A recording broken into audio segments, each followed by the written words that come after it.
Hello hi good mornings welcome to my new blogs. चलो आज हम बात करते हैं राजस्थान लाइब्रेरी में। जो हमारी राजस्थान लाइब्रेरी है, दुकान बिजनेस के साथ साथ ये लाइब्रेरी भी है जो बच्चों को स्टडी के लिए करती है। आज राजस्थान लाइब्रेरी में मोटिवेशन के लिए, मार्गदर्शन के लिए बच्चों को डॉक्टर मुकेश पंचोली जो लाइव क्लासेस लेते हैं वो आ रहे हैं। बच्चों को मार्गदर्शन करेंगे, मोटिवेशन करेंगे, उसी के साथ उनको शॉर्ट ट्रिक्स भी बताएंगे कैसे पढ़ाई करें, कैसे क्या। वो सभी मुकेश जी पंचोली आज हमारे बीच में पधारेंगे।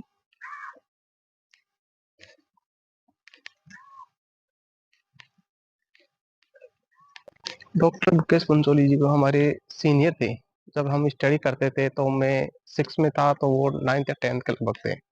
हम उन्होंने भी ऐसे भानपुर कला से गांव से ही स्टडी की थी। उनके पास कॉमर्स थी, मेरे पास भी कॉमर्स ही थी, लेकिन वो क्रिकेट विकेट में सब में एक्सपर्ट थे। पढ़ाई में भी शुरू से ही बहुत अच्छे थे। गाइस, ये हमारी लाइब्रेरी है, राजस्थान लाइब्रेरी भी है।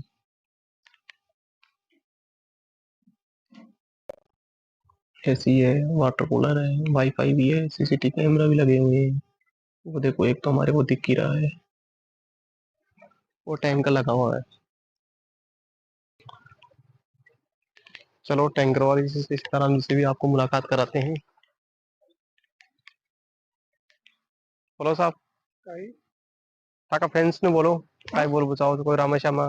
राम राम शाह और बोलो।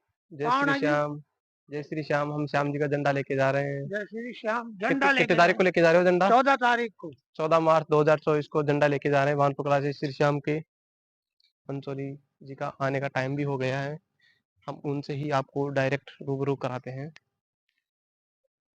क्या मोटिवेशन करते हैं वो, कैसे पठन करेंगे। चलो उन्हीं से ही रूबरू होते हैं आज।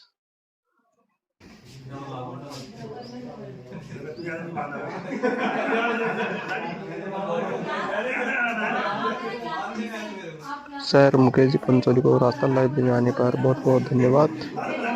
जितेंद्र जी के द्वारा सापा और माला पहनाकर स्वागत किया जा रहा है।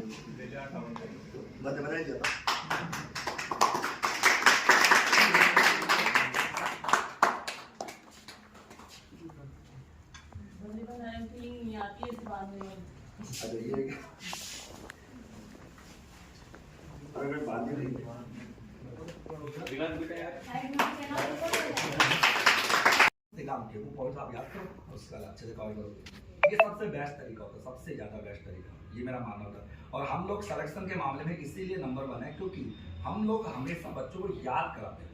हम पढ़ाते नहीं, हमारा कोर्स कराना कोई मकसद होता ही नहीं, हम बच्चों को क्लास में ही याद कराते हैं। और सबसे बड़ी बात है, हमारा अभी चैनल है वो 24 घंटे चलता है। अभी आप उठाते देखो, क्लास चल रही है, लाइव क्लास चल रही है, हम 24 घंटे। 3 बातें हमेशा ध्यान रखना, 3 बातें। सबसे बड़ी बात होती है कि जब भी आप पढ़ो ना, जिस भी किताब में सब खेल खत्म है भाई। जब विश्वास ही नहीं है तो बात ही खत्म होगी ना, फिर बात बोलना ही बेकार है, फिर मतलब ही है। जैसे सपोज करो कि कोई किसी के ऊपर आरोप लगा दे और आप पढ़ गए तो इसका विश्वास खत्म हो गया, तो उसके बाद उसका आरोप का प्रत्यारोप करो या उसको बुलाएगा, वो मतलब सेंस नहीं है, वो विदाउट बेकार बात है। फिर दूसरी बात है कि आप लोगों को रेगुलर रहना सबसे ज्यादा जरूरी है, रेगुलरिटी होना सबसे ज्यादा जरूरी है। आज हमारे घर में फंक्शन है तो भी मैं क्लास ले रहा हूँ। मेरी क्लास सबसे पहली प्राथमिकता रही है, हमेशा हमेशा क्लास सबसे पहले प्राथमिकता की क्लास होना, क्लास जरूरी है। उसके बाद प्रोग्राम होना सब बात की बात है, ये कोई मैटर नहीं करता।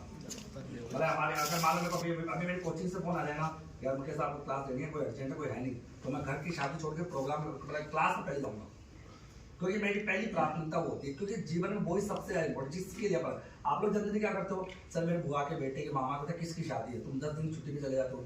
नहीं, छुट्टी नहीं, रेगुलर रहना बहुत, जब तक आपको लक्ष्य नहीं मिला तक आपको रेगुलर रहना सबसे ज्यादा जरूरी है।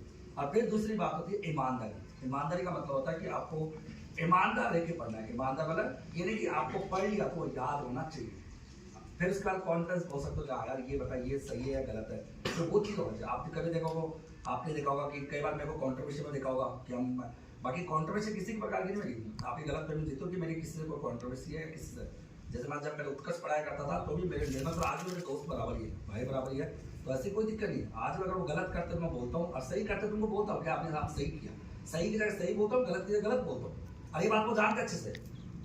ठीक है, वो जानते हैं, मैं जानता हूँ, इसलिए उनको दुनिया क्या देखती है, दोनों लड़ रहे, जब उनको पता है कि मुकेश सर लड़ नहीं रहे, मुकेश सर पहले जैसे ही है, मैं जब वहां था तभी बोलता था, बस वहां पे मैं सामने बोल देता था, अब वो सामने है नहीं तो मैं मैसेज से बोल देता हूँ या वीडियो से बोल देता हूँ, फर्क इतना ही है, और कोई फर्क नहीं है, फर्क क्यों इतना ही है, पहले वो सामने मिलते थे, मैं डेली बोलते आप गलत करो, ऐसा मत करो, ठीक है, तो वो अच्छा मैं सामने बोल दूँ तो लिख के बोलने की जरूरत करा, अब वो सामने है नहीं तो मैं कैसे बोलूँ, फोन करके बोलूँ तो फोन उठाएगी नहीं, वो जान रिकॉर्ड कर लेंगे, मैं रिकॉर्ड करूँगा बात, फिर रिकॉर्ड करके दुनिया को बताऊंगा।